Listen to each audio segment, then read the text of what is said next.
ఢిల్లీకి రాజైన తల్లికి కొడుకే అన్నట్టు పేరుకి పెద్ద సూపర్ స్టార్ అయిన కన్న కూతురి కాపురాన్ని నిలబెట్టలేని పరిస్థితి.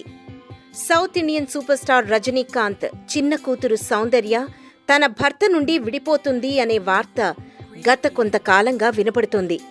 2010లో అశ్విన్ కుమార్ అనే బిజినెస్ మ్యాన్తో సౌందర్య మ్యారేజ్ జరిగింది. వీరికి వేద్ అనే బాబున్నాడు. వ్యక్తిగత కారణాలతోనే విడాకులు తీసుకుంటున్నావని ఆ మధ్య ట్వీట్ చేసింది సౌందర్య. తన పేరు చివర భర్త పేరు తీసేసి తండ్రి పేరు యాడ్ చేసుకుంది. నిన్న కోర్టుకి అటెండ్ అయింది.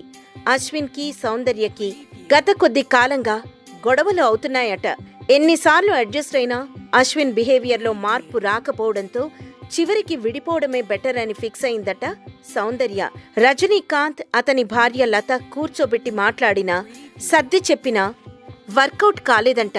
సౌందర్య ఇంతకు ముందు రజనీతో కొచ్చడయాన్ అనే మోషన్ క్యాప్చర్ ఫిల్మ్ చేసింది.